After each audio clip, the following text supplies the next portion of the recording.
वन्देऽहं श्रीगुरुं श्रीयुतपदकमलं श्रीगुरुर्वैष्णवांश्च श्रीरूपं साग्रजातं सहगणरघुनाथान्वितं तं सजीवं साद्वैतं सावधूतं परिजनसहितं श्रीकृष्णचैतन्यदेवं श्रीराधाकृष्णपादं सहगणललिता श्री विशाखान्वितश्च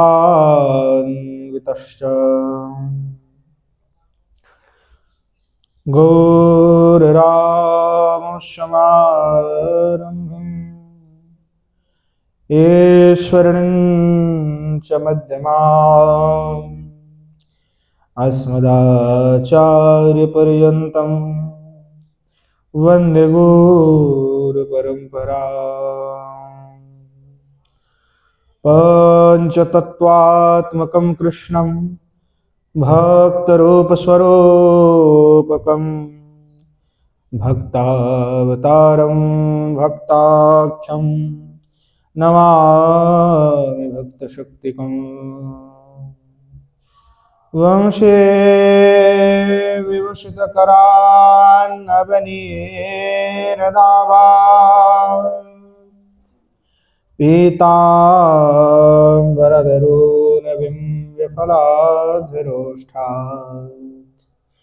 पूर्णेन्दुसुन्दरमुखादरविन्दनेत्रात् कृष्णात् परं किमपि तत्त्वमहं न जाने।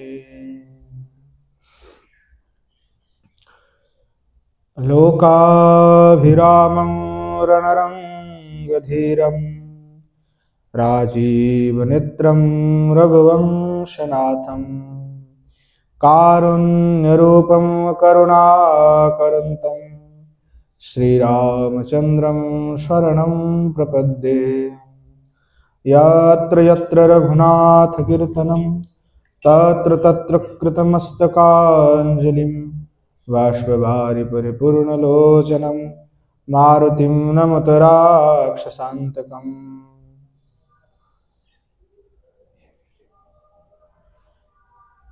वृषारूढमुमाकान्तं सोमवीशसदाशिवं हरिनामरसन्मत्तं नौमि गोपीश्वरं हरम्। जय जय श्री राम। श्रीमद्भागवतं नौमि यस्वैकस्य प्रसादतः अजिगतानपि जानाति सर्वगमानपि। विद्युल्लता विलसितानुपमाङ्गकान्तिं वैदग्ध्यकारुण्यरसाप्लुतपद्मनेत्रं बृन्दावननवनिकुञ्जरसिकतृष्णां राधां विना किमपि तत्त्वमहं न जाने। नारायणं नमस्कृत्य नरं चैव नरोत्तमं देवीं सरस्वतीं व्यासं ततो जयमुदीरयेत्। जननी जनकौ वन्दे धरणिधरणीधरौ सन्तानवत्सलो पूजो सन्तानकुशलार्थिनौ। श्रीरूपं साग्रजं वन्दे रघुनाथं कृपावयं श्रीजीवं भट्टयोगं च शयनं सुखदायकम्। येषां सहजस्निग्धानं पादरेणुमभीक्ष्णसः सर्वविघ्नविनाशाय शिरसा धारयाम्यहम्। वृन्द्याय तुलसी दिव्ये प्रियायै केशवस्य च कृष्ण भक्ति प्रदे देवी सत्यवते नमो नमः।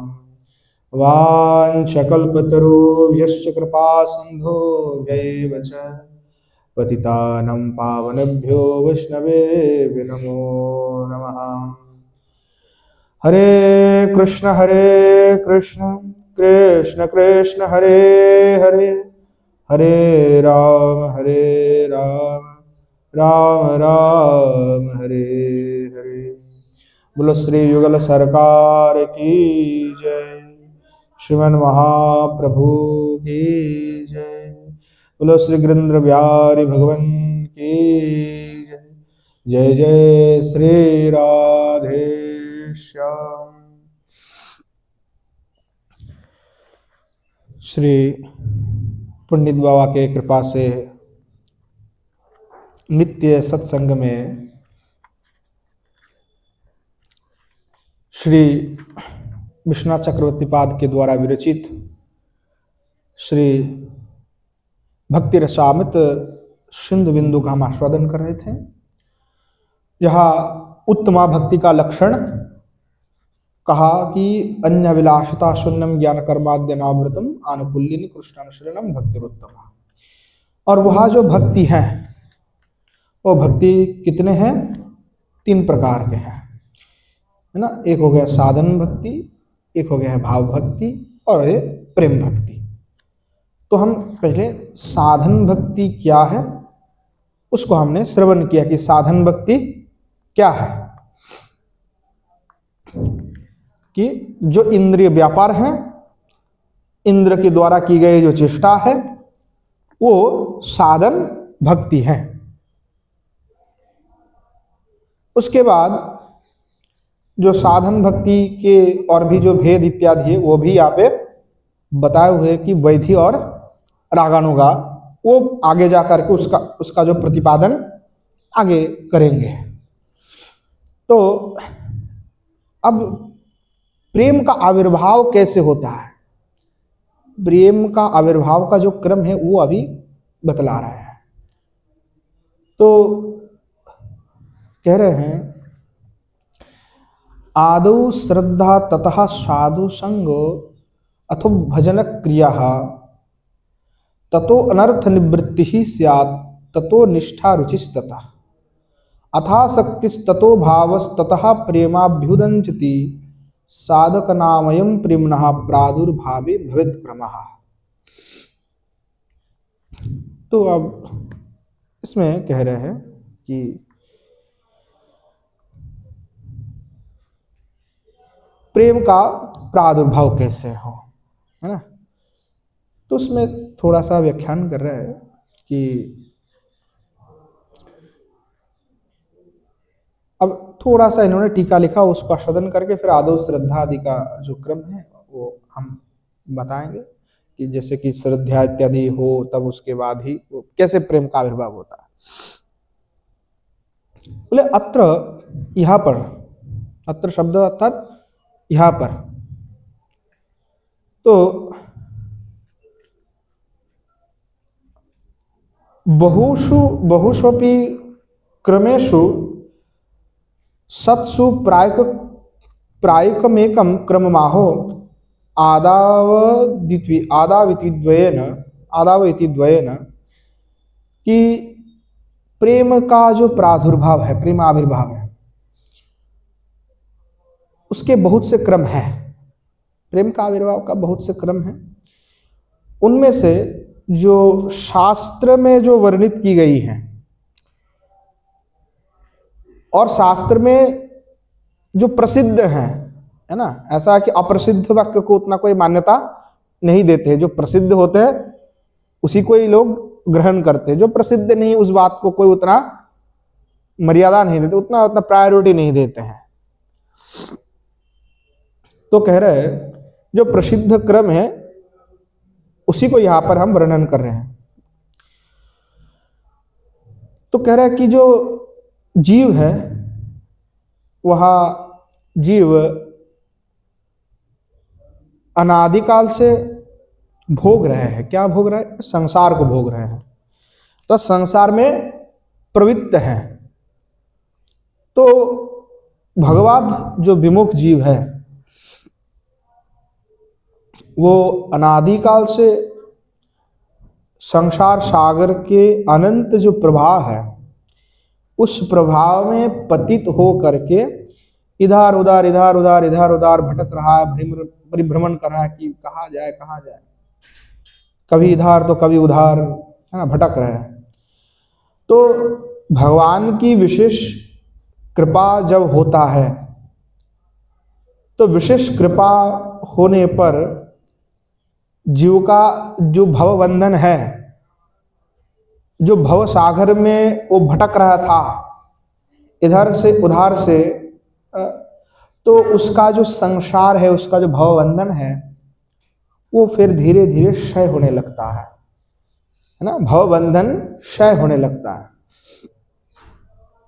तो उस समय जब भगवत संग होने लगता है ना, जब जिस समय में वो संसार क्षय होने लगता है, तो उस समय उनको भगवान के जो भक्त हैं, तो भगवान के भक्तों का संग प्राप्ति होता है ना, भगवान का भक्तों का संग प्राप्त होता है। और जब भगवान के भक्तों का संग प्राप्ति होगा, तो उस समय वो वहाँ जो साधु महात्मा है, जो भी भगवान के भक्त है, उनके संग में आकर के, उन महापुरुषों के मुखारविंद से भगवान के और भक्त के और भक्ति के विषय में जो महात्म्यपूर्ण शास्त्र है, जो कथा है, जो चरित्र है, वो सब श्रवण करने का सौभाग्य उनको प्राप्ति होगा।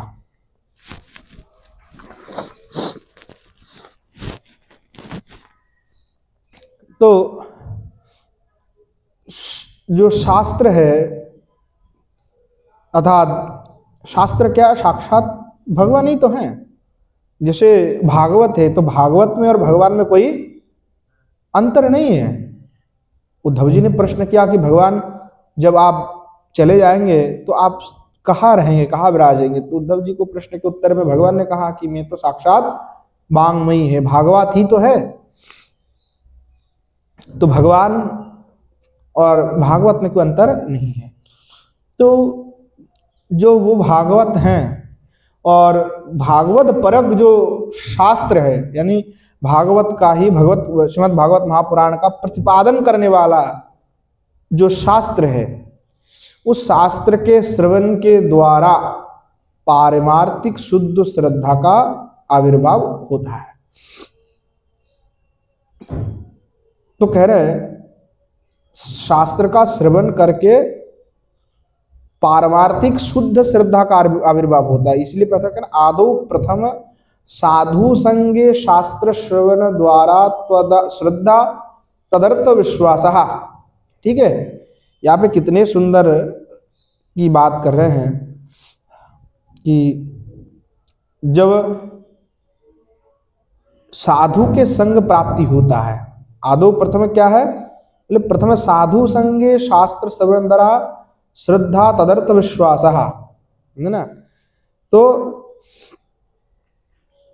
कह रहे हैं कि श्रद्धा का अर्थ है श्रीमद् भागवत गीता, भागवत आदि, है ना, या हमारे जो आचार्यों के द्वारा लिखित जो ग्रंथ है, भक्ति रसामृत, सिंधु उज्ज्वल, नीलमणि आदि जो शास्त्र है, उसके जो अर्थ हैं, उसके प्रति जो दृढ़ विश्वास है, उसको ही श्रद्धा कहा गया है। तो कैसे प्राप्ति होगा कि शास्त्र के श्रवण के द्वारा, जब तक श्रवण नहीं करेंगे तब तक नहीं होगा। तो जो श्रवण ही नहीं करना चाहते हैं, फिर वो आगे कैसे बढ़ पाएगा? उनका तो बढ़ने का चांस ही नहीं रहता है। तो श्रवण का बड़ा ही महत्व है, इसे आप श्रवण करें, क्योंकि श्रवण के द्वारा ही, शास्त्र श्रवण के द्वारा ही श्रद्धा की आविर्भाव हो सकता है। बिना शास्त्र का श्रवण करके जो है श्रद्धा का आविर्भाव नहीं होगा। ऐसा आप नहीं कह सकते कि मुझे तो भागवत के ऊपर विश्वास है, गीता के ऊपर विश्वास है, पुराण के ऊपर विश्वास है, ठीक है, क्या आपने उसका अध्ययन किया? क्या आपको उस विषय में कुछ पता है? क्या उस ग्रंथ में क्या लिखा गया है उसके विषय में आपको कोई ज्ञान है? नहीं है। तो जब तक उस विषय में आप जानते ही नहीं, यानी उसके अर्थ को नहीं जानते, तो उसके प्रति आपका विश्वास कैसे होगा? आप जब तक जानते ही नहीं तो विश्वास की तो कोई सवाल ही नहीं होता। तो इसलिए पहले शास्त्र का श्रवण करना होगा और उसके पश्चात में आपको फिर ये श्रद्धा का प्रादुर्भाव होगा। तो पहले क्या? आदौ प्रथम साधु संग। देखिए पहले क्या प्रयोजन है? साधु का संग प्रयोजन है।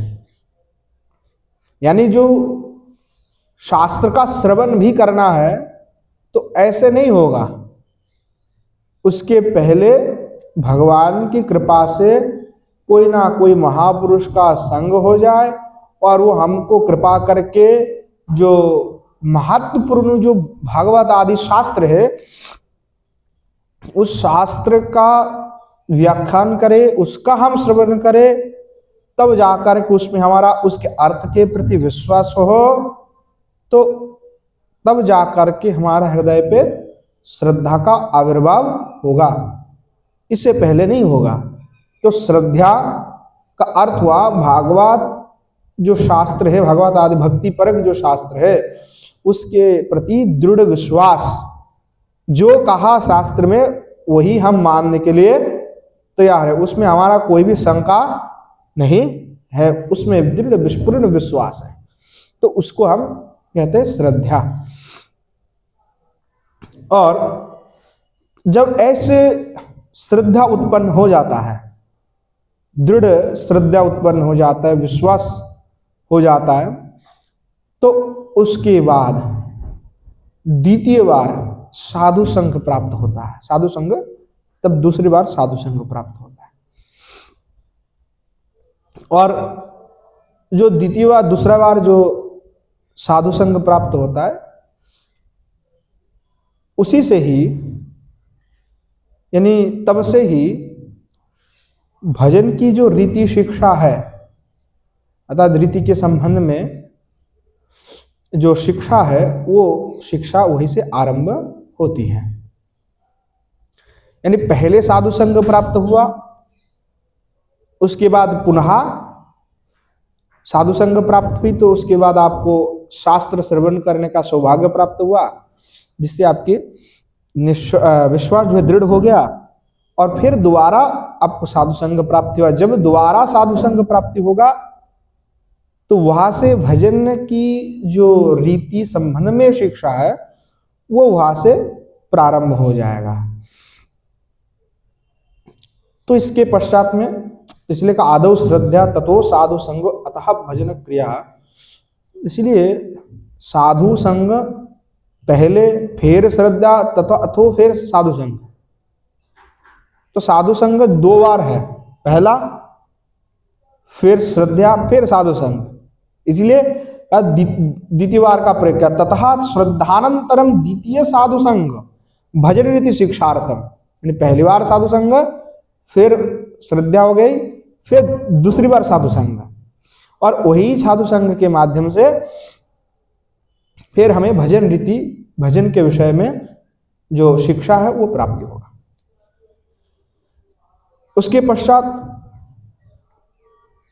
बोले, इसके पश्चात गुरु पदाश्रय आदि जो भजन क्रिया है वो होने लगती है।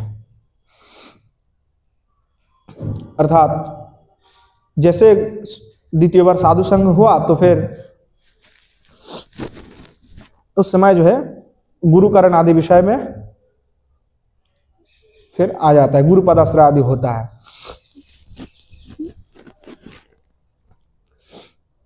उसके पश्चात कह रहे साधु संग तो भजन क्रिया। अब जो भजन के क्रिया है वो भजन के क्रिया क्या है? गुरु पदाश्रय आदि क्रिया है, तो फिर वो होने लगते हैं। ततो अनर्थ निवृत्ति, और भजन करते करते अनर्थ निवृत्ति होती है। तो थोड़ा सा अनर्थ के विषय में समझ लेते कि अनर्थ क्या है ना, क्योंकि वही तो मूल जड़ है जिसके कारण हम आगे नहीं बढ़ पा रहे हैं।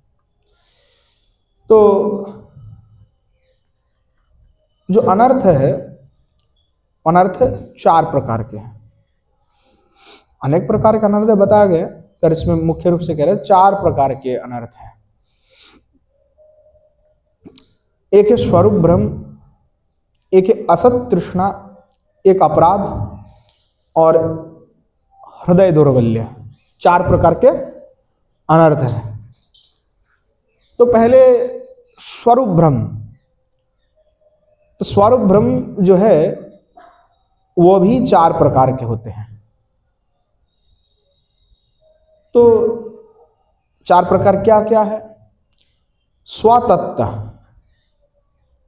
स्वतत्व का भ्रम अर्थात जीव स्वरूप का भ्रम। और दूसरा है परतत्व में भ्रम। तीसरा है साध्य साधन तत्व में भ्रम।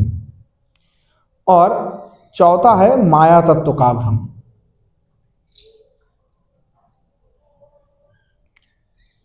तो जो असत तृष्णा है, ये सब आगे बहुत विस्तार से बताए जाएंगे। अब जो असत तृष्णा है, यानी पहले स्वरूप भ्रम हो गया था, तो स्वरूप भ्रम भी 4 प्रकार के हो गए। अब दूसरा आया असत तृष्णा।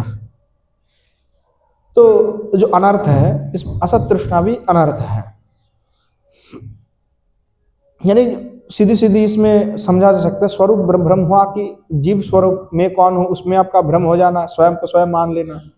परतत्व में भ्रम की परतत्व कौन है उसके विषय में भ्रम होना, जा कि भाई शिव दुर्गा काली सब फलाना एक है, इंद्र भी एक है, ये भी समान है। तो परतत्व विषय में भ्रम हो जाना कि मूल परतत्व कौन है उस विषय में हम स्वयं निर्णय नहीं कर पा रहे हैं, तो इसमें भ्रम हो जाना। साध्य क्या है, साधन क्या, उसमें भ्रम हो जाना। और माया तत्व में भ्रम हो जाना, है ना।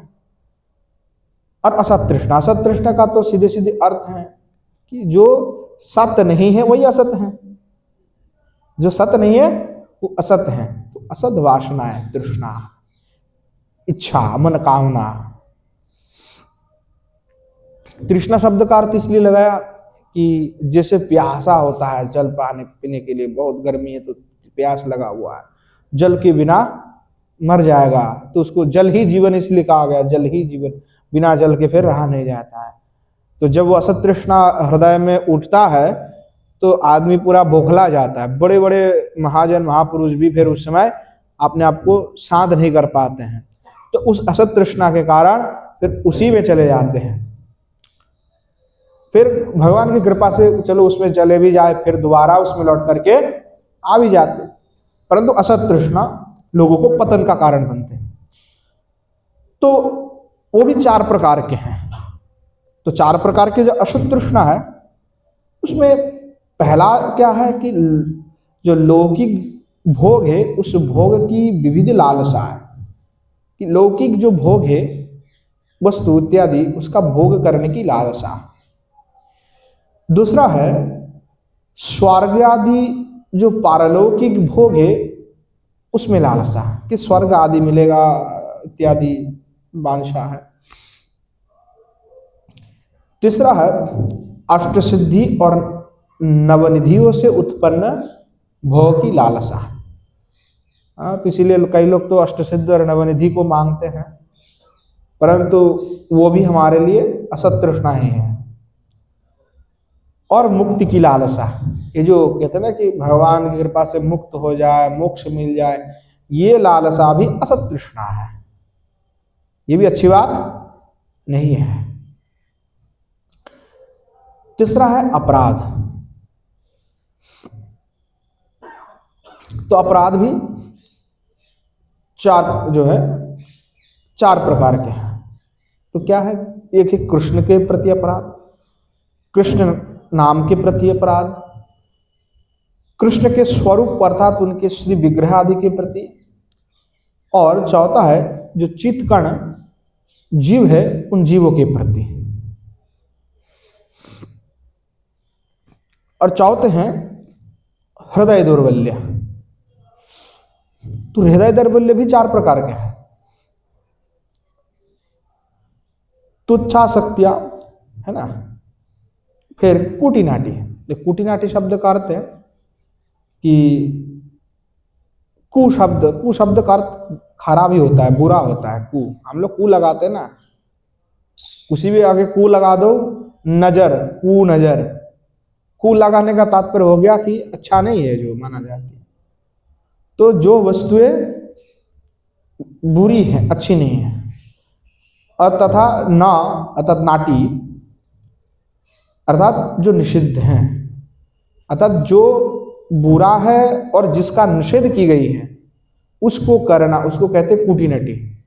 यानी मर्यादा का विरुद्ध जाकर के जिसका जो अधिकार है उस अधिकार क्षेत्र के बाहर जाकर के भी, या हमारी जो जैसे हम भक्त है, वैष्णव है, तो उनके लिए जो साधन और साधनाएं दी गई है उसको छोड़ करके, हम वैष्णव है, अब हम कहेंगे भाई हम त्रिपुंड धारण करेंगे और जाके शमशान में जाकर के मृत का साधना करेंगे, तो ये हमारा नहीं है, ये निषिद्ध है हमारे लिए। तो हाँ, उस प्रकार के कार्य हम नहीं कर सकते। वैष्णव है तो तंत्र का प्रयोग नहीं कर सकते, तंत्र को लेकर के कोई हमारा प्रयोजन नहीं है। तो ये जो निषिद्ध है, क्योंकि तंत्र को सीधी रूप से अवैदिक कहा गया है। जब ब्रह्मसूत्र का भाष्य पढ़ेंगे तो जितने भी भाष्यकार, ऐसा है कि स्वयं शंकराचार्य भी जो पंचमकर आदि की साधना करते जो तंत्र है, शंकराचार्य स्वयं उसको कहते हैं कि ये अवैदिक है। रामानुचार्य, माध्वाचार्य, चाहे हमारी बलदेव विद्याभूषण जितने भाष्यकार हुए वो सब उनको अवैदिक कहते हैं। तो ऐसे जो विषय इत्यादि हैं, मतलब जो निषिद्ध किया गया है उसको करना, उसका आचरण करना। और मात्सर्य अर्थात ईर्षा, किसी का बड़ा अच्छा दिख रहा है तो उसमें ईर्षा हो जाना। कोई आगे बढ़ रहा है, कुछ आगे कर रहा है, कोई भजन साधन कर रहा है, किसी पास कोई आदमी आ रहा है तो उसे ईर्षा हो जाना। तो ईर्षा भी रहित होना है। और चौथा है अपनी प्रतिष्ठा की लालसा। ये तो अधिक लोगों में, सब में होता है, हम में भी है। अब हो सकता है किसी के हृदय पे ना हो, पर ये प्रतिष्ठा अपनी स्वयं की, ये बिल्कुल ही खा जाता है आदमी को। जब आदमी स्वयं की प्रतिष्ठा में लग जाता है तो स्वयं की प्रशंसा में मत हो जाते हैं। तो ये जो लालसा है, ये भी अपनी प्रतिष्ठा की लालसा, ये भी बड़े खतरनाक है। तो ये भी अनर्थ है कि मैं स्वयं को प्रस्तुत करना चाहता हूं। तो ये जो लालसा है, ये सब अनर्थ है। तो स्वरूप ब्रह्म, असत तृष्णा, अपराध और हृदय दुर्बल, ये सब क्या है? तो ये सब जो है अनर्थ है। ये जितने अनर्थ है, इससे जब तक हम मुक्त नहीं होंगे तब तक हम आगे नहीं बढ़ सकते। अच्छा, इसको छोड़ करके भी ये जो 4 हमने अनर्थ बताया, इसके अतिरिक्त भी 4 प्रकार का अनर्थ है। वो क्या है? तो है दुष्कृत्युत्थ अनर्थ, एक सुकृत्युत्थ अनर्थ, एक अपराधुत्थ अनर्थ और एक भक्तिउत्थ अनर्थ। ठीक है, पहले है कि दुष्कृत्युत्थ अनर्थ, वो क्या है? तो अविद्या, अस्मिता, राग, द्वेष, दुरभिनिवेश,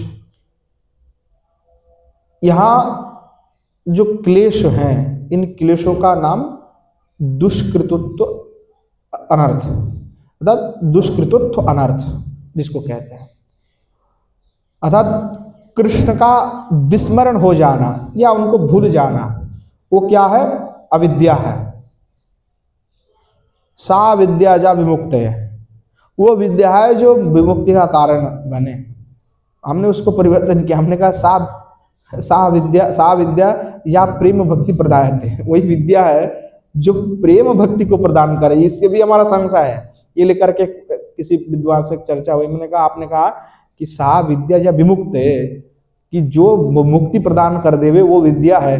हम तो मुक्ति को मानते ही नहीं है, हमारा तो लक्ष्य ही मुक्ति नहीं, हम तो पहले ही चतुर्वर्गों को परित्याग कर चुके हैं, धर्म अर्थ काम मोक्ष। तो आपने मुक्ति की बात करी, हमें तो मुक्ति चाहिए ही नहीं, तो हमें तो प्रेम भक्ति चाहिए।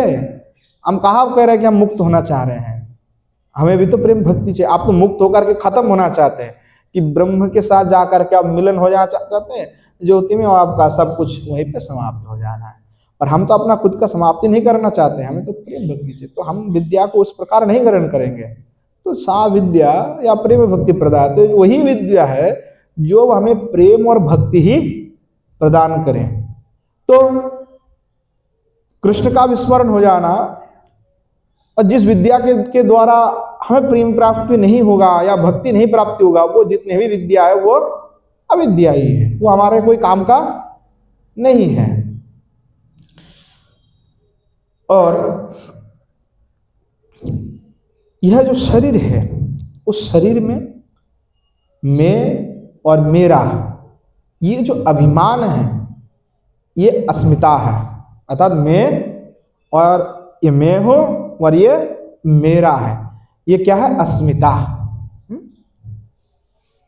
और विषय में आसक्ति का जो नाम है उसको क्या है? राग, उसको कहते हैं राग। विषय में जो हमारे आसक्ति है, किसी भी विषय के प्रति आसक्ति, ऐसे हम नहीं कहेंगे कि भाई हमारा तो आसक्ति नहीं है, राग है तभी तो विषय अपने रखी हुई है। अगर हम कहेंगे महाराज हम उठा के ले चल पड़े, तो आप कहेंगे नहीं नहीं नहीं नहीं नहीं, नहीं हमारी आवश्यकता है उसकी। तो कहीं ना कहीं उस वस्तु का प्रयोजन भी है और आसक्ति भी है। आसक्ति नहीं होता तो आप कहते चलो ले जाओ, फिर दूसरा हम ले आएंगे, परंतु उसके प्रति आसक्ति। और भी विषय है उसमें समझ सकते हैं। और प्रतिकूल विषय में जो देश होता है और पाप कार्य में आसक्ति दुर्भिनिवेश होता है, तो ये दुष्कृतत्व अनर्थ है। अब सुकृतत्व अर्थात पूर्व जन्मार्जित नाना प्रकार के सुख भोग, यथा पूर्व जन्म में हमने कोई अच्छा बड़ा कार्य किया और जिसके कारण जो है हमें सुख मिलने लगे, हैं? जिसके कारण जो है हमें वो सब कुछ मिलने लगे, तो नाना प्रकार के जो सुख भोग भी मिल रहा है वो भी हमारे लिए अनर्थ ही है, वो भी कोई अच्छा बात नहीं है, वो भी अनर्थ ही है, क्योंकि वो भजन को कहीं ना कहीं डिस्टर्ब कर देगा। और अपराधत्व, अपराध क्या है? नाम अपराध, धाम अपराध, सेवा अपराध, वैष्णव अपराध। इसके जो फल है, इस फल स्वरूप जो हम दुख भोग रहे हैं उसको, वो भी अनर्थ है। और है भक्ति उत्तर अनर्थ। ये तो बड़ी बात कही कि भक्ति उत्तर अनर्थ क्या है। तो कहते हैं कि स्वकाम हो करके अर्थात कामनाओं से अथवा सोपाधिक भक्ति से उत्पन्न जो लाभ, पूजा, प्रतिष्ठा आदि हैं उसको कहते हैं भक्ति उत्तर अनर्थ। तो यह जो स्टेज है इसको पार जब तक नहीं कर लेंगे, अंतिम में ये भजन उत्थित अनर्थ जिसको हम कहते हैं वो आ जाता है। तो जब ये आ जाता है तो फिर व्यक्ति छोड़ नहीं पाता है। लाभ, पूजा, प्रतिष्ठा इत्यादि आ जाएगा, फिर व्यक्ति उसी में फंस जाता है। तो इन जो अनर्थ की बात कही गई है, 4 और 4 प्रकार, 8 प्रकार की अनर्थ की बात हमने यहाँ पे श्रवण किया। तो ये जितने अनर्थ है ये जब तक रहेगा तब तक हम भक्ति में आगे नहीं बढ़ पाएंगे। भक्ति में अगर आगे बढ़ना है तो अनर्थ से हमें निवृत्त होना होगा। इसीलिए क्या भजन, तो अनर्थ कैसे निवृत्त होगा? बोले कि भजन करते करते ही अनर्थ का निवृत्ति होता है। भजन नहीं करेंगे तो अनर्थ निवृत्ति नहीं होगा। और भजन क्या है? भक्ति ही भजन है। भक्ति से भक्ति का वृद्धि होता है। किसी दूसरे श्रद्धा, तपस्या, हवन, यज्ञ, पूजन, सेवा, ये जितने भी क्रिया है उसके द्वारा भक्ति का वृद्धि नहीं होता है। भक्ति का वृद्धि तो भक्ति करने से होगा, और भक्ति के जो 64 अंग बताए गए है वो करने से ही वृद्धि होगी, दूसरी साधन से नहीं होगा। इसीलिए वो पूर्व दिवस में आचार्य ने बता दिया कि जो तपस्या इत्यादि, जो सम दम तप इत्यादि जो कहा गया, वो भक्ति के परिकर के रूप में स्थित है, पर वो भक्ति को देने में समर्थनशील नहीं है। भगवत प्राप्ति कराने में साक्षात को उसका संबंध नहीं है, वो सहायक है। तो भक्ति से ही भक्ति का वृद्धि होता है, किसी दूसरे से नहीं। तो भजन करते करते ही फिर अनर्थ का निवृत्ति होगा, और इसलिए कहा ततो अनर्थ निवृत्ति स्यात् ततो निष्ठा रुचिस्तथा। और जब अनर्थ का निवृत्ति हो जाएगा तो उसके साथ में अनर्थ निवृत्ति के तारतम्य से निष्ठा अर्थात विक्षेप रहित भजन के प्रति जो निरंतर एकाग्रता जो है वो उदित होगा। देखिए तारतम्यता से कहा, इसमें थोड़ा सा जो है ना शब्द को जोड़ा कि निष्ठा रुचिस्त था, कि अनर्थ परिपूर्ण रूप हो सकता है कि भाई आपकी 4 जो अनर्थ थे उससे आप निकाल के आ गए, परंतु अभी 4 अनर्थ निवृत्त नहीं हुआ, अनर्थ तो 8 बताया। हो सकता है कि आपके 7 अनर्थ से आप छूट चुके पर 1 अनर्थ रह गया, तो ये तारतम्यता हो गई। तो निष्ठा भी उसी प्रकार से होगा। तो जब तक पूर्ण अनर्थ की निवृत्ति नहीं हो जाएगा तो भजन के प्रति निरंतर जो एकाग्रता है वो फिर उदित नहीं होगा, उसमें बाधित हो जाएगा। तो अनर्थ कितना आपका नष्ट हुआ, निवृत्त हुआ, उसके ऊपर ही डिपेंड करता है कि कितने निरंतरता के साथ एकाग्रता आपके अंदर आया है, अर्थात निष्ठा कितना हुआ है। वो अनर्थ निवृत्ति, पूरा अनर्थ जैसे निवृत्ति हो गया तो फिर बिल्कुल ही विक्षेप रहित हो जाएंगे, यानी कोई चित्त विक्षिप्त होगा ही नहीं है, एकाग्र चित्त का विक्षेप ही नहीं होगा। जब तक अनर्थ रहेगा तब तक वो निष्ठा में तारतम्य हो जाएगा और चित्त भटकेगा, किसी विषय के प्रति भटक सकता है, किसी वस्तु के प्रति भटक सकता है ना, अलग अलग विषय जो भी अनर्थ बताए गई हैं, तो चित्त विक्षिप्त हो जाएगा। या किसी ने हमें आके कुछ बोल दिया, फिर हम उसी ढाल में ढल गए। किसी ने हमको आकर के कहा आपको पता है महाराज जी, शास्त्र में बोला गया जो है पंच जो ब्रह्म है वो शिव दुर्गा काली सब एक होता है, आपके सिद्धांत है क्या?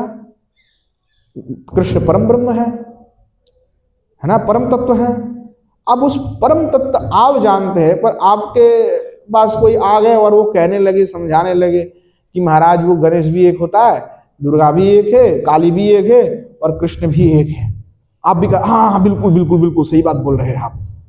तो ये जो थोड़े देर में आपकी चित्त विक्षिप्त हुआ और आप कहाँ से भटक गए, पर तत्व का जो निर्णय था वहां से आप भटक करके अनर्थ में चले गए। तो आपकी निष्ठा उस समय में घट गया, घटा कि नहीं घटा? कि दूसरा आकर के हमने विवाह किया, ये हमारा पति है, आप कोई हमारा आकर के ज्ञान दे रहे हैं कि देखिए उनका पति बड़ा अच्छा है, इनका पति बड़ा अच्छा है, तो आप भी उनको अपना पति मान लो। क्या हम दूसरे को अपना पति मान लेवे? नहीं मान सकते ना।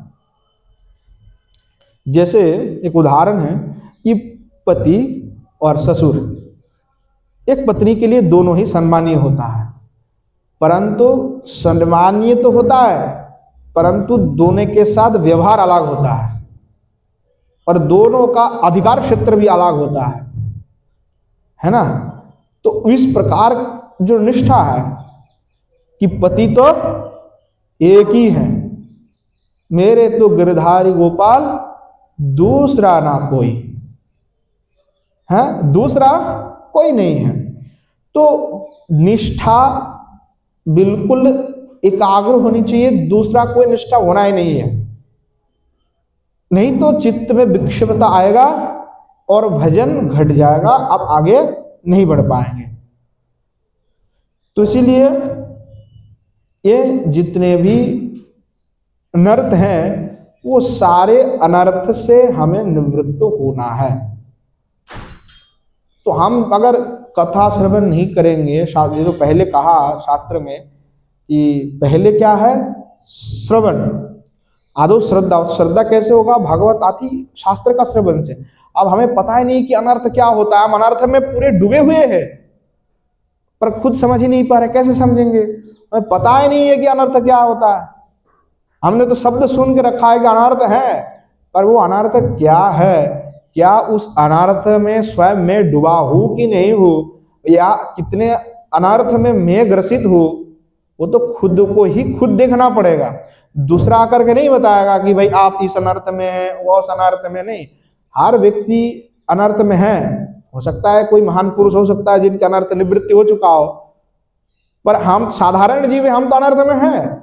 पर वो जानेंगे, समझेंगे, तब जाके खुद में झांकेंगे कि हमारा ये अनर्थ है, तो तब जाकर के उस अनर्थ से हम निवृत्त हो सकते हैं। उससे पहले अनर्थ से निवृत्त नहीं होगा ना। तो अनर्थ को जानना पड़ेगा, समझना पड़ेगा, खुद को देखना पड़ेगा, कि विचार करना पड़ेगा कि हम अनर्थ में फंसे कि नहीं फंसे। नहीं तो हमारे तो प्रारंभिक निष्ठा ही नहीं आया। तो जब एकाग्र हो जाएगा, निरंतर एकाग्रता हो, तब जाकर के क्या होगा? तब जाकर के निष्ठा रुचि ततः, उसके बाद भजन में रुचि उत्पन्न होगा। अभी प्रेम तक पहुंचे नहीं है, प्रेमी अभी बने नहीं है। इसीलिए कहा किसी कवि ने, किसी भक्त ने, कि प्रेम प्रेम सब कोय पर प्रेम ना जाने को है। प्रेम प्रेम तो सब कहते हैं पर प्रेम को नहीं समझते। तो पहले हमारी कौन सी दशा में हम हैं वो खुद को देखना पड़ेगा। तो निष्ठा के पश्चात में भजन में रुचि, रुचि का अर्थ है लालसा, अर्थात भजन में फिर लालसा उत्पन्न हो जाता है। और उसके पश्चात अथासक्तिस्ततो भावस तथा प्रेमाभ्युदंचति, इसलिए कहा वह जो रुचि है, वह रुचि प्रगाढ़ होने पर उसको हम क्या कहेंगे? आसक्ति। तो निष्ठा और आसक्ति में थोड़ा अंतर है। निष्ठा और आसक्ति में थोड़ा अंतर है। क्या अंतर है? कि जो निष्ठा है वह बुद्धिपूर्वक होता है ना। इसलिए का निष्ठा भजने अविक्षेपेण सातत्यम किंतु बुद्धिपूर्वकेयम आसुक्तिस्तु सारसिकी एतनो निष्ठा शक्तिर भेदो ज्ञेयः, कि निष्ठा और जो आसक्ति इसमें थोड़ा भेद है, तो समझना चाहिए क्या भेद है। निष्ठा तब होगा जब वो बुद्धिपूर्वक होगा, कि हम अपने बुद्धि लगा करके निष्ठा कर रहे हैं कि ये इतने बजे उठना है और इसके बाद मंगल आरती जाना है और इसके बाद जा करके स्नान आदि करके तिलक आदि करके फिर हमें अपना मंत्र स्मरण आदि करना है, उसके बाद ये करना है, उसके बाद हमारा 1 घंटा भागवत पाठ है, उसके बाद ये करना है, ठाकुर जी की सेवा करनी है, कुछ भोग लगाना है, फिर माला जप करना है। तो ये हम क्या कर रहे हैं? अपनी बुद्धि के द्वारा कर रहे हैं। इसमें हमारी आसक्ति नहीं है अभी तक, हम अभी इसको कर रहे हैं, इसमें हमारी आसक्ति नहीं हुआ, हम बुद्धि के द्वारा कर रहे हैं, अभी बुद्धि लगा रहे हैं। और दूसरा क्या है कि अर्थात मन हमारा लग नहीं रहा है, फिर भी हम लगा रहे हैं, किसके द्वारा? बुद्धि के द्वारा। तो उस बुद्धि के द्वारा मन ना लगने पर भी बुद्धि के द्वारा उस कार्य में स्वयं को प्रवृत्ति कराना, इसमें भजन विषय में तत्पर रहना या उसको करना, वो अनुशीलन करना, उसका नाम हो गया निष्ठा, है ना। और आसक्ति क्या है? आसक्ति स्वाभाविक है, उसमें बुद्धि लगाने की कोई प्रयास करना ही नहीं पड़ता, बुद्धि लगाना ही नहीं पड़ता है। अर्थात जिस स्तर पे पहुंचने पर साधक को बुद्धि के द्वारा किसी युक्ति इत्यादि की अपेक्षा नहीं होती है, स्वाभाविक रूप में भजन में अविनिष्ट रहते हैं, साधक के इस स्तर को हम आसक्ति कहते हैं। अर्थात आसक्ति हुआ तो बुद्धि लगाने की जरूरत बिल्कुल ही नहीं पड़ेगा। अभी बुद्धि की कोई प्रश्न ही नहीं है, कोई युक्ति नहीं चलेगा, वो फिर ऑटोमेटिक चलते जाएगा। उसमें कोई आप बुद्धि लगाने, कोई फोर्स करने की, पीछे से बोलने की जरूरत नहीं पड़ेगा। तो अगर हमें बोलना पड़ रहा है, कोई कह रहा है कि आप ऐसा करना है, भजन में आगे बढ़ना है, तो सोचना है कि हमारी अभी निष्ठा भी ढंग से नहीं हुई है, इसीलिए हमें पीछे से कोई धकेल रहे हैं, संत महात्मा हमें उपदेश कर रहे हैं कि भाई ऐसे आगे बढ़ो, ऐसे आगे चलो, ऐसा करो। वो क्यों कह रहा है? क्योंकि हमारी इस तरह भी निष्ठा तक भी नहीं पहुंचा हुआ है। निष्ठा तक पहुंचते तो स्वयं की बुद्धि से हम कार्य कर लेते हैं, हम समझते कि ये उचित है या अनुचित है, पर जब दूसरे किसी को लगाना पड़ रहा है, दूसरा कोई आकर के फोर्स आकर के कह रहा है, मतलब हमारा तो फोर्स ही खत्म हो गए, हम तो अभी ठहर चुके, अनर्थ में ही डूबे हुए हैं। और इतनी अनर्थ में डूबे हैं कि खुद के विवेक और बुद्धि जो है वो मर चुका है। खुद ये नहीं समझ पा रहे कि किस लिए आए थे, क्या करना है, क्या प्राप्ति करना है, और उस प्राप्ति के लिए क्या कार्य करना है, वो सब विस्मरण हो चुके हैं और हो करके अनर्थ में पड़े हुए हैं। तो इसीलिए दूसरा फोर्स लगा रहा है।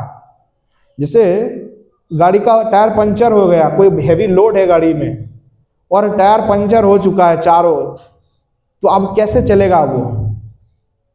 भाई कैसे बदल, टायर बदलनी पड़ेगी, या तो टायर नहीं मिला तो पीछे से कोई बड़ा कोई दूसरा गाड़ी लेकर खींचना पड़ेगा, भारी सामान, कि भाई इसको खींचो। या जैसे कोई गड्ढा में टायर पंचर भी नहीं हुआ, कोई भारी सामान लेके जा रहे थे, वो खड्डे में गिर गया, गाड़ी एक चक्का मानो दब गया, अब उसको कैसे उठाया जाएगा? तो दूसरा कोई पावरफुल इंजन लेकर के उसको खींचना पड़ रहा है, फोर्स लगाना पड़ रहा है। यानी स्वयं की अब खत्म, स्वयं की अब योग्यता, शक्ति, सामर्थ्य, विवेक, विचार, बुद्धि सब नष्ट हो चुका है। तो साधक को स्वयं समझना चाहिए कि हम किस स्तर पे है, हमारा उद्देश्य क्या है, हम क्या प्राप्ति करना चाहते हैं, क्या उद्देश्य से आए हैं, कब तक दूसरा आपको खींचते रहेगा। स्वयं को समझिए, स्वयं को जानिए, फिर खुद को ही आगे बढ़ाना होगा, कोई दूसरा नहीं बढ़ा के देगा। भगवत प्राप्ति का कारण स्वयं आप ही हैं। मनैव, इसलिए कहा मन बंधन कार मोक्ष बंधन कारण हो, मनुष्य का मन ही बंधन और मोक्ष का कारण है। तो वो जो मन है, उस मन को ना लगने पर भी योर पूर्वक आपको जो भगवत भक्ति के अंग है, भक्ति के अंग है, उस अंग में आपको लगाना है, वो फिर निष्ठा है, होगा धीरे धीरे। और फिर वही जो निष्ठा है वो फिर आपको जो है रुचि में ले जाएगा, और रुचि से फिर वो आसक्ति में जाकर के पहुंचेगा। ये वो उसका क्रम है। और ऐसे जो आसक्ति है, जो आसक्ति हमने कहा, वो जो आसक्ति है, अथासक्तिस्ततो भावस् ततः प्रेमाभ्युदंचति, कि ऐसे आसक्ति के पश्चात भाव अथवा आप उसको रति भी कह सकते हैं, तो भाव अथवा रति का आविर्भाव होता है, और उसके पश्चात जाकर के फिर प्रेम का आविर्भाव होता है। इसलिए कहा अथासक्तिस्ततो भावः, फिर भाव प्राप्ति होगा, आसक्ति होगा, उसके बाद भाव की प्राप्ति होगा, है ना, होगी भाव, उसके बाद जाकर के प्रेमाभ्युदंचति, उसके बाद जाकर के साधक के हृदय में प्रेम का आविर्भाव होता है।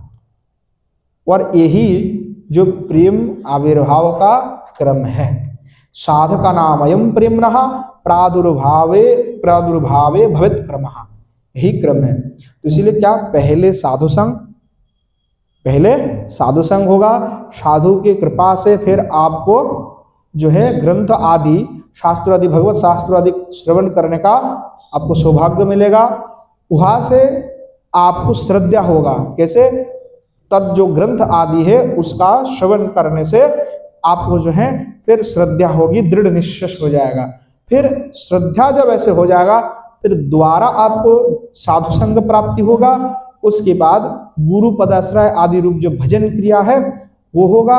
उसके पश्चात तथा अनर्थ निवृत्ति, अनर्थ का निवृत्ति हो जाएगा, और अनर्थ का निवृत्ति होगा तब जाकर के तत्व निष्ठा, निष्ठा प्राप्ति होगी।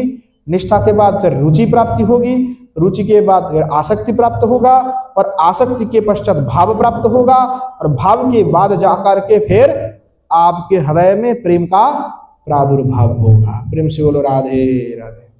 तो ये जो क्रम है, अब हम स्वयं को झांके और स्वयं कौन सी स्थिति में है वो आप स्वयं ही विचार करें कि हमारा स्थिति क्या है। अगर जो जिस स्थिति में हो, फिर आगे प्रेम हमारे हृदय में प्रकट हो, उसके लिए हमें आयास प्रयास करना होगा।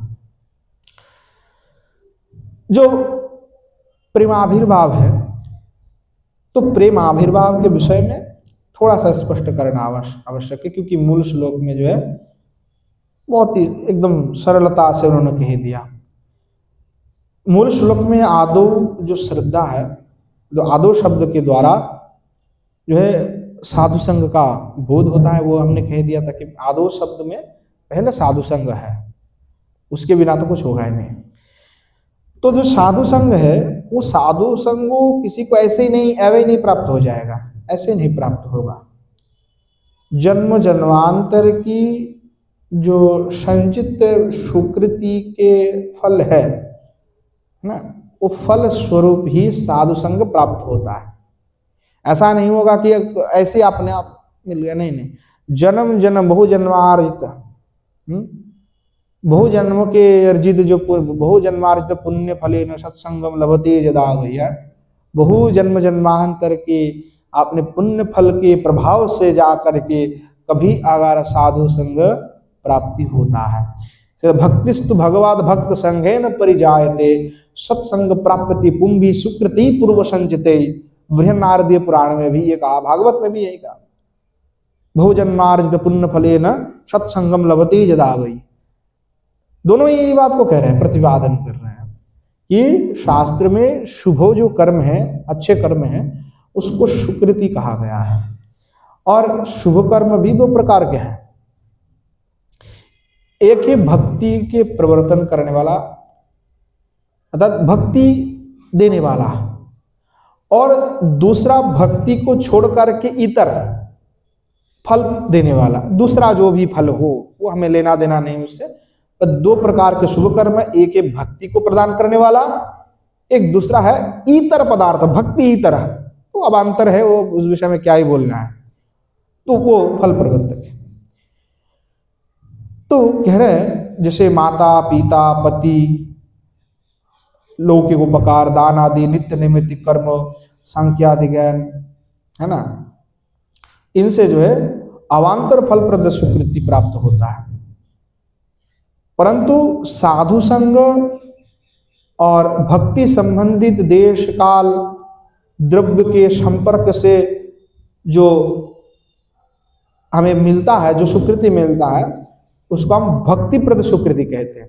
यानी कहीं हमने जो वृंदावन धाम में किसी ने आगा, कोई ऐसे चलो प्रवृत्ति वाले आदमी हैं, पर कोई चल रहे थे कुछ लोग वृंदावन, तो बेचारा वो भी वृंदावन चल पड़े कि चलो हम भी वृंदावन चले आते हैं, है ना।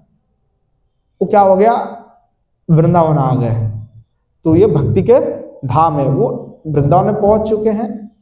तो क्या हुआ कि भगवत धाम है, तो उससे जो उनको थोड़ा फल मिल जाएगा। तो वो जो फल है वो भक्ति प्रदायक फल है, यानी किसी ना किसी जन्म में जाकर के वो फल उसको आगे भक्ति को ही वृद्धि करेगा, भक्ति में ही आगे बढ़ाएगा। तो जो साधु संग है, साधु सेवा है, अथवा भक्ति संबंधित जो देश काल द्रव्य, मानो कोई एकादशी व्रत है, 10 लोग कर रहे हैं, तो हमने भी देखा देखी, हमने भाई 10 लोग सब कर रहे हैं एकादशी, हम नहीं करेंगे तब तो हमारा बड़ा बेइज्जती होगा, तो वो खुद कर लिया एकादशी कि चलो हम भी कर लेते हैं। ऐसे तो प्रवृत्ति मार्गी है, सब खाना पीना चल रहा है, पर एकादशी के दिन कर लिया भगवान के लिए, तो उससे जो उसको फल मिलेगा वो सुकृत फल मिलेगा, भक्ति प्रदर्श फल। परंतु जो माता पिता पोती आदि पत्नी आदि फलाना, इन सब की जो आप सेवा आदि करेंगे, वो भक्ति प्रद फल नहीं है, उससे भक्ति प्राप्ति होगा, इस प्रकार की फल नहीं प्राप्ति होगी। तो भक्तिस्तु भक्त संगेन भगवत भक्त संगेन परिजायते, सत्संग प्राप्ते पुंभी सुकृते पूर्व संचिते।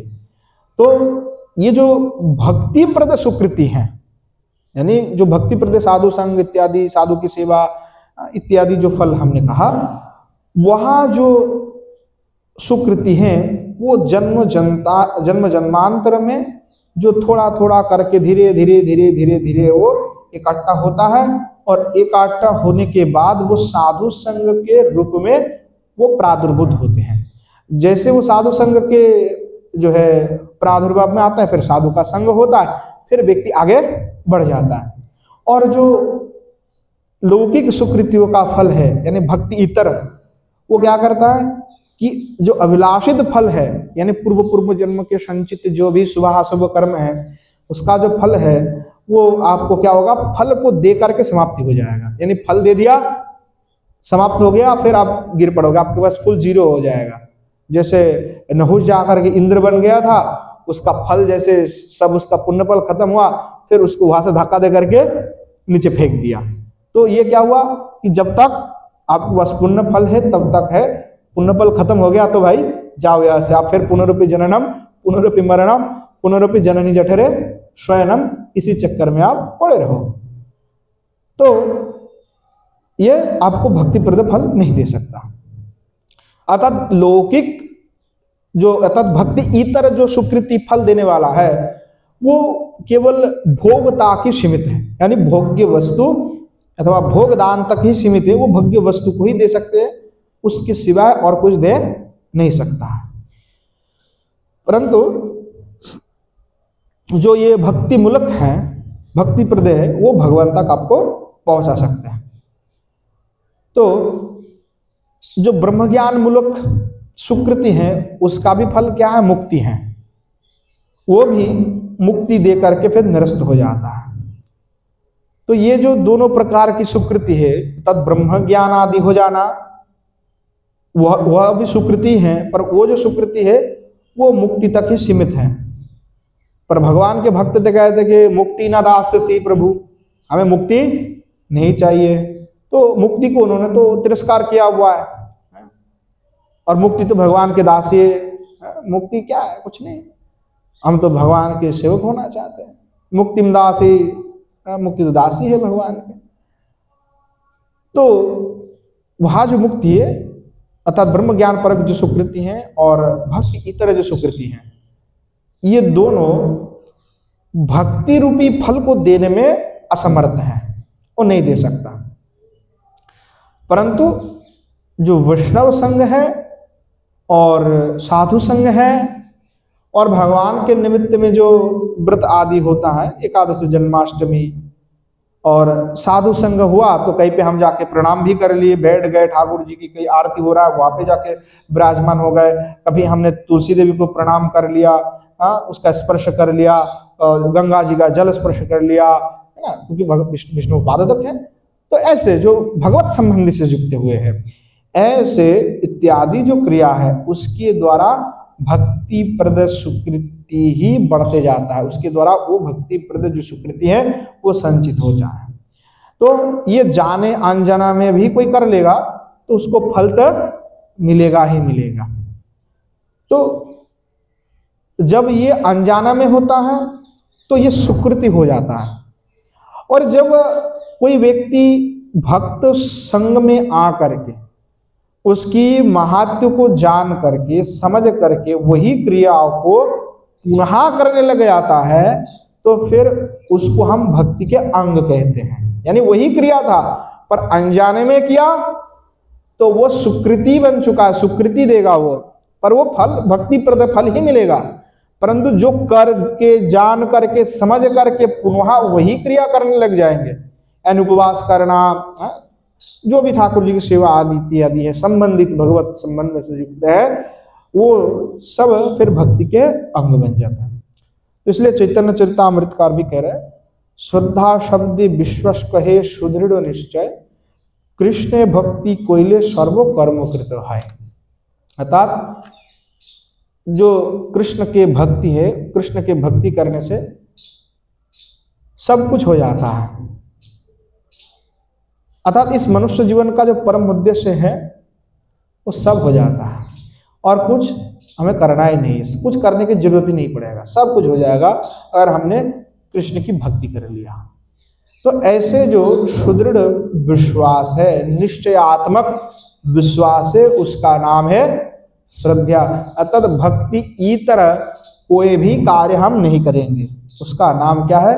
श्रद्धा। किसी के बहकावे में नहीं आना चाहिए। इसलिए जो भक्त है, वैष्णव है, इसलिए उनको थोड़ा सा शास्त्र की भी, इसलिए पहले कहा कि त्वत्पदार्थ तम पदार्थ का ज्ञान अति आवश्यक है, नहीं तो किसी के बहकावे में आकर के फिर आदमी वो करने लगते। जैसे प्राचीन वर्ही, उसके भी वो बड़े राजा थे, पूरा भारत के सम्राट थे, उसके भी राजगद्दी में जो सभा था उसमें भी बड़े बड़े विद्वान थे, पर वो भी जीव हत्या करके, ब्रह्म हत्या कर करके यज्ञ करता था। पर कभी विद्वान ने कभी उसको माना नहीं किया कि महाराज ये अनुचित कार्य है, ये नहीं करना चाहिए, उनको कभी निषेध नहीं किया और उस कार्य में उसको प्रोत्साहन मिला और वो उस प्रकार के कार्य करते गए। फिर नारद जी ने आकर के समझे क्या कर रहे हो आप, है ना। तो बहकावा में नहीं आना चाहिए, खुद की निष्ठा होनी चाहिए कि नहीं, ये कृष्ण भक्ति विषय इतर विषय कोई भी कार्य हम नहीं करेंगे। आचार्य के द्वारा जो निषिद्ध की गई है, जो भक्ति के विरोधी हैं, उसका कदापि हम स्वीकार नहीं करेंगे। किसी भी परिस्थिति हो जाए क्यों ना, हम वो नहीं करेंगे, नहीं करेंगे, नहीं करेंगे। इस प्रकार की दृढ़ विश्वास होनी चाहिए। तो उसको हम कहते हैं श्रद्धा, निश्चय से। तो श्रद्धात्वन्युपाय वर्जम भक्त्युन्मुखी चित्तवृत्ति विशेषा। आमना सूत्र में कहा गया है ज्ञान कर्म योग इत्यादि अन्य अन्य सभी साधन रूपी उपायों को त्याग करके केवल कृष्ण के प्रति उन्मुख रहने वाला चित्त वृत्ति विशेष को ही श्रद्धा कहते हैं। जब आप चैतन्य चरितामृत महाकाव्य और श्री चैतन्य चंद्रोदय नाटक का अध्ययन करते हैं तो उस प्रसंग में महाप्रभु ने मुकुंद को और दूसरा और कौन है, मैं नाम भूल रहा हूँ, उनको तो इतना फटकार लगाया, उनको बहुत महाप्रभु ने फटकार लगाया। वो थोड़ा अष्टांग आदि का योग करते थे, यज्ञ आदि करते थे, तो महाप्रभु ने उनको बड़ा फटकार लगाया था। उसका प्रसंग आता है, उसमें विस्तार से महाप्रभु ने वापस समझाया। तो इसीलिए कहा ज्ञान कर्म योग आदि अन्य अन्य जितने भी साधन हैं, वो साधन को त्याग करके केवल कृष्ण के प्रति उन्मुख रहने वाला जो चित्त वृत्ति है, उसका नाम है श्रद्धा। तो साधु संग के द्वारा भक्ति लता का बीज श्रद्धा साधक के हृदय में उदित होती है। श्री चैतन्य चरितामृत में भी इस प्रकार कहा गया है, कृष्ण भक्ति जन्म मूल है साधु संगो, कृष्ण प्रेम जन्मते हो पुनः मुख्य। अर्थात साधु संग ही कृष्ण भक्ति का जन्म स्थान है। साधु संग नहीं करेंगे तो कहाँ से कृष्ण भक्ति का जन्म होगा। और आजकल हम तो अपने जनरेशन की बात कहेंगे, हमने तो आप लोगों को देखा है और आप लोगों के समय जो भी वृद्ध हैं उन्होंने देखा है कैसे साधु संग होता था। और हम जनरेशन है, वो जनरेशन में हमको आकर के खुद ही आता है कि भाई हम क्या कर रहे हैं। और हम जिनको देख रहे हैं उनकी स्थिति देख करके तो मुझे डर लग जाता है कि भाई वो क्या हो रहा है। तो धीरे धीरे वो क्रम हट रहा है, धीरे धीरे परिवर्तन आ रहा है और ये बहुत ही भयानक है। तो साधु संग जब कृष्ण भक्ति का जन्म स्थान है, उससे हम दूर जाएंगे तो हमें कहाँ से भक्ति प्राप्त होगा। वैसे हम दूर दूर भाग रहे हैं तो नहीं होगा। हमने भी खुद ये अनुभव किया कि भाई आप भले ही संस्कृत में पढ़ करके भले ही विद्वान बन जाओ, पर जब तक आप किसी साधु के पास जाकर के भागवत आदि शास्त्र का अध्ययन नहीं करोगे, वैष्णव के निकट में नहीं करोगे, तब तक आपको कुछ नहीं समझ में आने वाला, नहीं हो पाएगा। तो वो करना ही करना है, चाहे जो जिसको आप मानते हो उनके पास जाओ, आप संग करो, वो बहुत आवश्यक है। तो साधु संग अर्थात जो साधन भक्ति की बात कही गई कि इंद्रिय व्यापार, साधन भक्ति कहा गया ना, पहले पूर्व में हम आलोचना किया। जो साधन भक्ति इंद्रिय व्यापार, इंद्रिय के द्वारा जो हम श्रवण कीर्तन स्मरण जो हम कर रहे हैं, इंद्रिय के द्वारा वो जो चेष्टा है वो साधन भक्ति। तो उसमें मुख्य रूप से उसको श्रवण और कीर्तन को ग्रहण किया गया कि श्रवण और कीर्तन के माध्यम से ही वह जो साधन भक्ति कोई करता है तो फिर वो श्रवण और कीर्तन रूपी जल को सिंचित करके, जो वृक्ष मरा हुआ था लगभग, तो बिल्कुल मरा नहीं हुआ है, मतलब प्राण है, इसीलिए कहा ना जीव जो है आनंद कण का अंश है, तो आनंद तो है इसमें, भगवान सच्चिदानंद स्वरूप है, तो जीव में भी आनंद है, परंतु वो माया के द्वारा भूल चुका है, मृत प्राय पड़ा हुआ है, तो इसलिए उसको जल सिंचन करना है, तब जाकर के पुनरुज्जीवित होगा। तो वो जल क्या है? तो वो श्रवण कीर्तन रूपी जल है, जिसका सेचन करने से पुनः वो वृक्ष फल फूले उठेगा। तो वो श्रवण कीर्तन जब रूपी जल से हम खुद को सिंचन करेंगे तो वो फिर कृष्ण प्रेम रूपी फल में परिवर्तित होगा। तो इसलिए हमें श्रवण और कीर्तन में लगे रहना। ब्रह्मांड भ्रमित कुन भाग्यवान जी, गुरु कृष्ण प्रसादे पाए भक्ति लता भेजा। तो विभिन्न ब्रह्मांड में भ्रमण करता हुआ कोई सौभाग्यवान जीव, यानी पता नहीं कितने विश्व और ब्रह्मांड में हमने भ्रमण कर लिया है। जीव का तो निरंतर, इसीलिए पहले हमने बात है कि जीव निरंतर भ्रमण कर रहे हैं। कहाँ भ्रमण कर रही है? भव समुद्र में। थोड़ा सोचे कि भाई हम कहाँ बैठे हुए, हम तो पृथ्वी देख रहे हैं, आजकल तो बड़े टेक्नोलॉजी आ चुका है, हम देख सकते हैं कि भाई ये विश्व ब्रह्मांड है। ऊपर जब कोई जाता है तो और भी सैकड़ों विश्व ब्रह्मांड, पहले तो हम लोग कहते थे, वो यहाँ से नीचे केवल आसमान ही दिखा जाता था और तारे इत्यादि सितारे और ग्रह और भी हम देख रहे थे। परंतु आज टेक्नोलॉजी इतना आ चुका है कि भाई दूसरा ब्रह्मांड की क्या भेद करके चले जा रहे हैं और सब दिख रहे हैं कि भाई क्या है बाहर। कुछ हम कहाँ एक चींटी के समान बैठे हुए हैं, चींटी भी नहीं है, कुछ भी नहीं है। तो ऐसे भ्रमण कर रहे हैं और भटक रहे हैं, कहाँ कहाँ भटक रहे हैं पता ही नहीं है। तो सौभाग्यवान जीव, सौभाग्यवान इसलिए कहा कोई भाग्यवान जीव सौभाग्यवान है वो बड़ा, कि हेतु कृपा भी भगवान करते, हेतु की कृपा भी होता है, अहेतु भी कृपा होता है। तो एक तो हो गया कि बिना हेतु के किसी को कृपा मिल गया, वो तो बहुत बड़ी बात है, कोई हेतु नहीं है, क्योंकि कृपा का कोई हेतु नहीं हो सकता।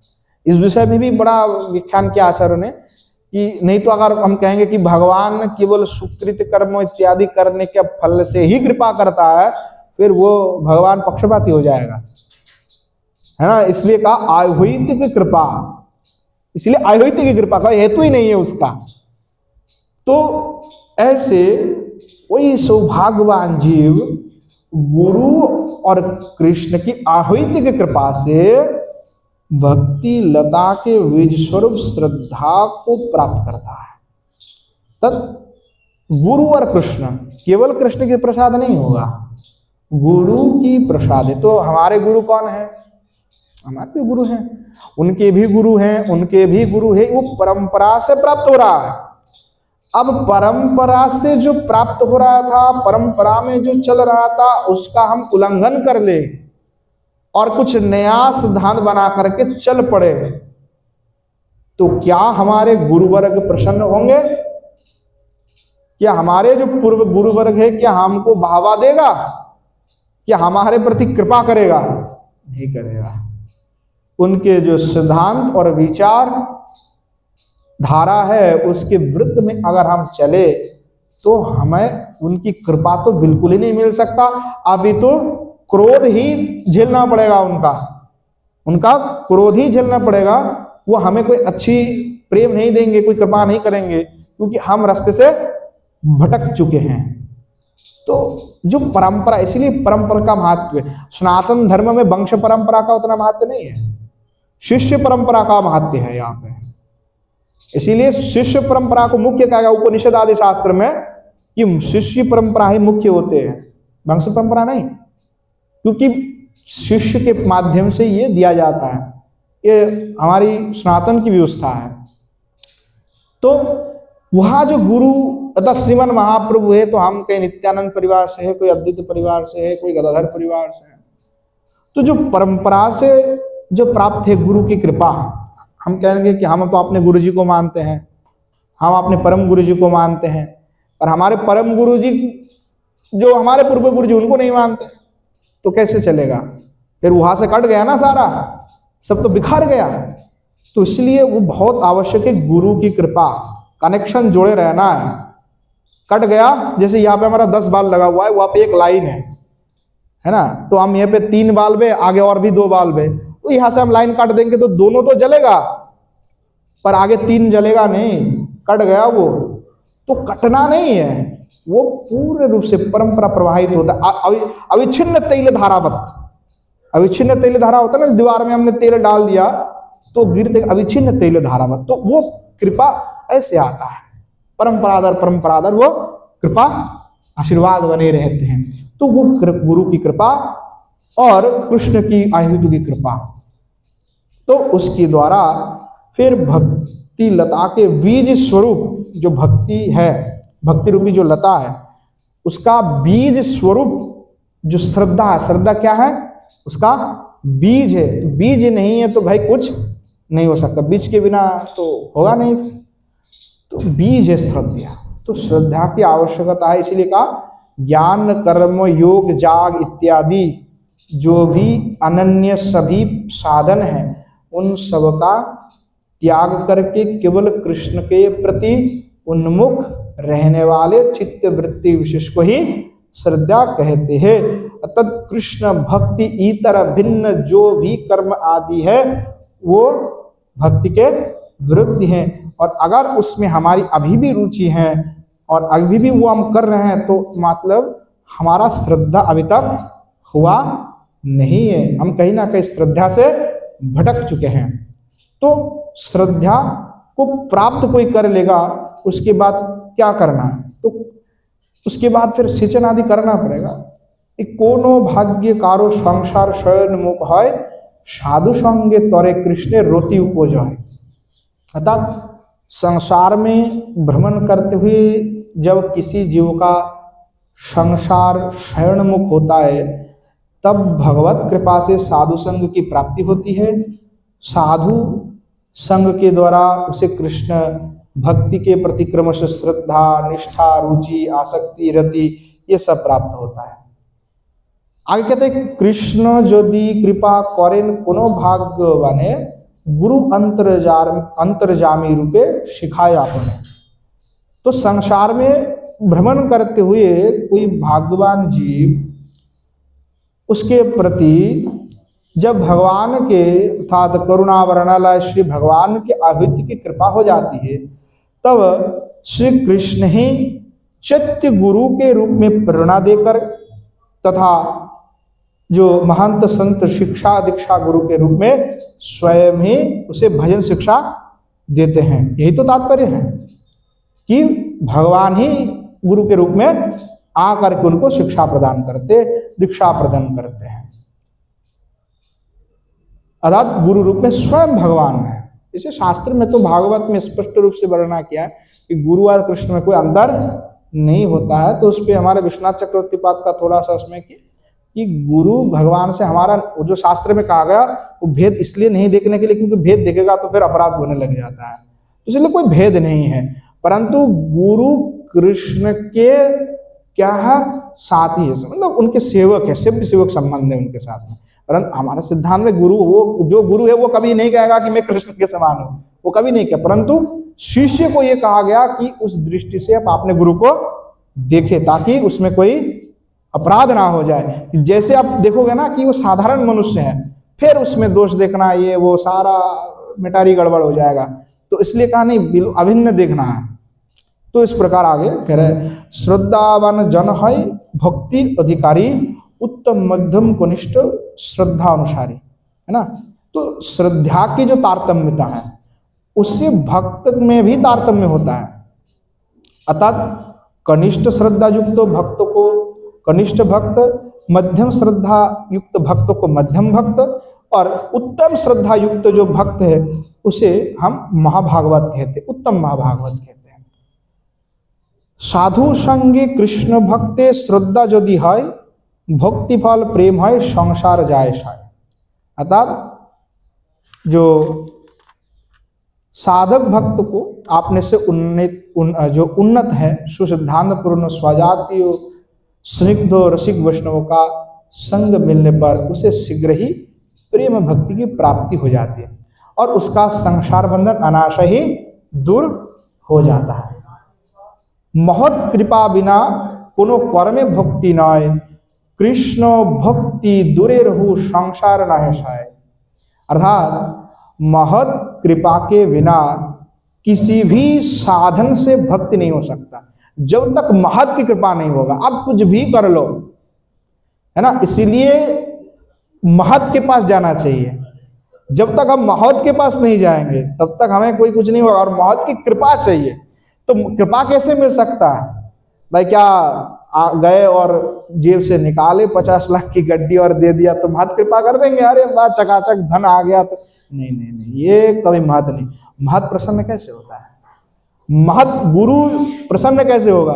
गुरु तब प्रसन्न होगा जब कोई महत के पास जाए या महत की सेवा करे। महत तो सेवा लेना ही नहीं चाहता, पहले तो अब जाएंगे तो खुद ही करते रहते, बोले हमको नहीं चाहिए कोई सेवा। अगर स्थिति अलग भिन्न हुआ तो सेवा ले लेंगे, पर जब तक उसके अंदर सामर्थ्य रहेगा तब तक वो नहीं लेगा, बोले हमको नहीं चाहिए। स्वाभाविक स्वतंत्र रूप से करेगा, इतना वो दृढ़ होगा।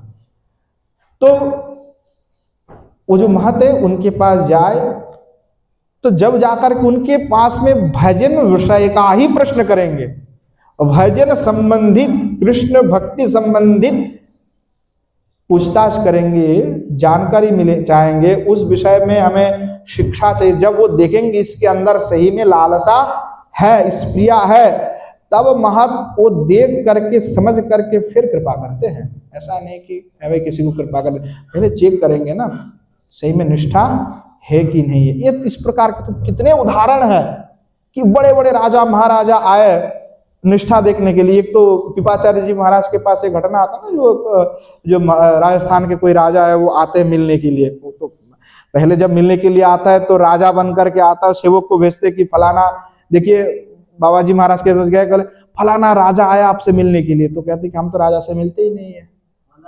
हाँ, तो सेवक जाकर के कहते कि महाराज जी तो ने मना कर दिया कि हम सेवक से नहीं मिलते हैं, राजा से नहीं मिलते।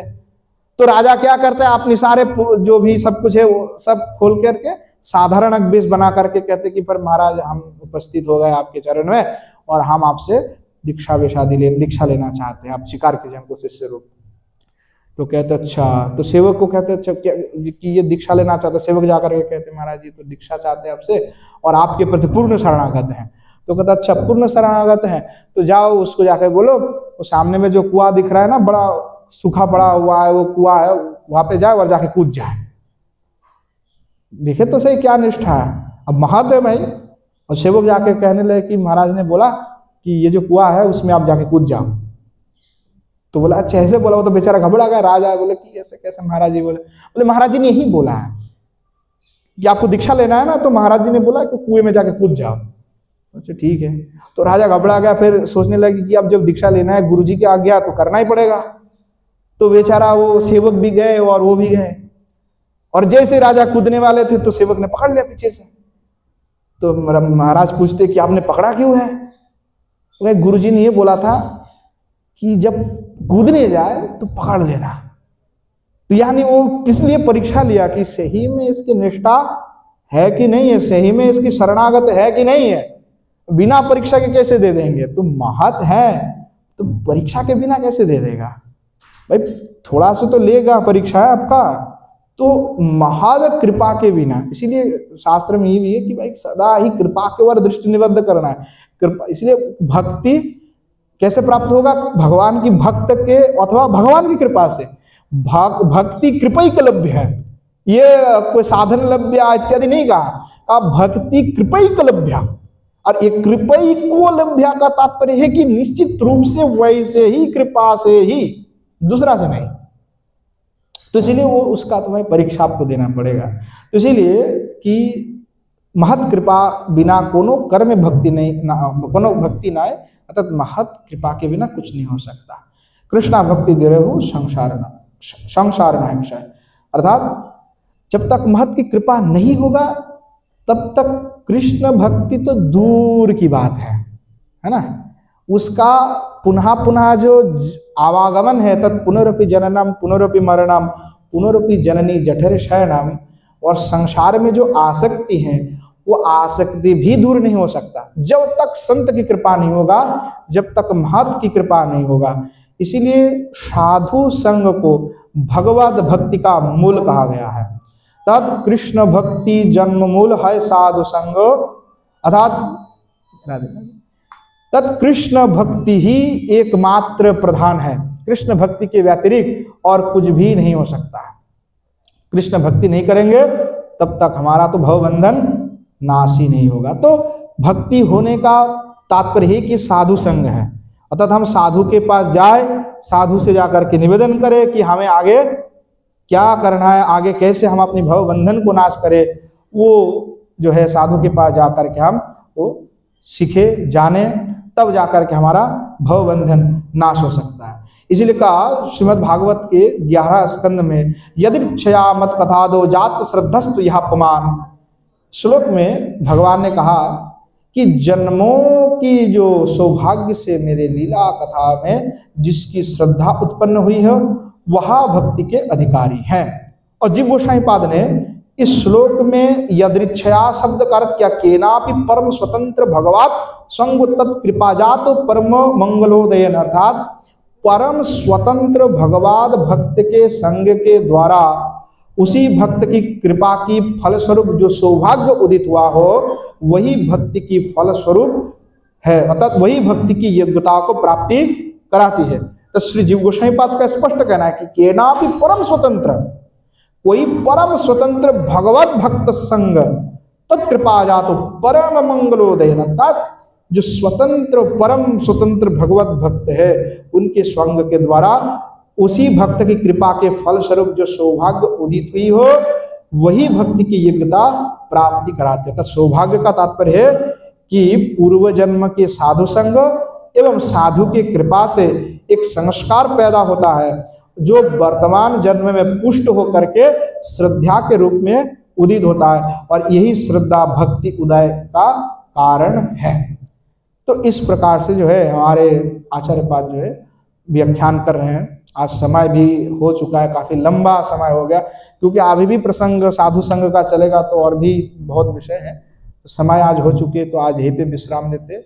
मूल तात्पर्य यही है कि साधु संघ ही सब कुछ है, उसके बाद जाकर के कुछ हो सकता है। तो इसीलिए हरि कथा सबसे हमारा यही निवेदन रहेगा कि जो भी संत वैष्णव हमारे भागवत में के कृपा करके उनके हम चरण बंदन करके कहते कि महाराज आपसे निवेदन है कि आप सभी हरि कथा में आए और श्री ठाकुर जी सत्संग में आप अवश्य आए।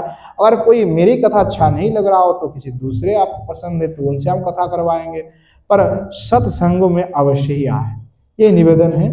तो पुनः काल हम आस्वादन करेंगे श्री भक्ति रसामृत सिंधु बिंदु का। आज यहीं पे विश्राम देते हैं। प्रेम से बोलिए जय जय श्री राधेश्याम निताय गौर शितनत प्रेमानंद हरि हरि। बोलो श्री युगल सरकार की जय, श्री युगल सरकार के समस्त पार्षद वृंद की जय, श्री वृंदावन धाम की जय, धाम में विराजमान सभी संत वैष्णव भक्त वृंद की जय, श्री गिरिराज महाराज की जय, श्री यमुना मैया की जय, श्रीमन महाप्रभु की जय, श्रीमन महाप्रभु के समस्त पार्षद वृंद की जय, श्री नवद्वीप धाम की जय, धाम में विराजमान सभी संत वैष्णव भक्त वृंद की जय, श्री पंडित बाबा की जय, श्री कृपा सुंदर जी महाराज की जय, श्री विष्णु जी महाराज की जय, श्री राम गोपाल दास जी महाराज की जय, भागवत निवास की जय, आज के हरि कथा की जय, हरि कथा में पधारने वाले सभी संत वैष्णव भक्त वृंद की जय, अपना अपन गुरु गोविंद की जय। बोलो जय जय श्री राधे श्याम निताय गौर शतनत प्रेमानंदे हरि हरि।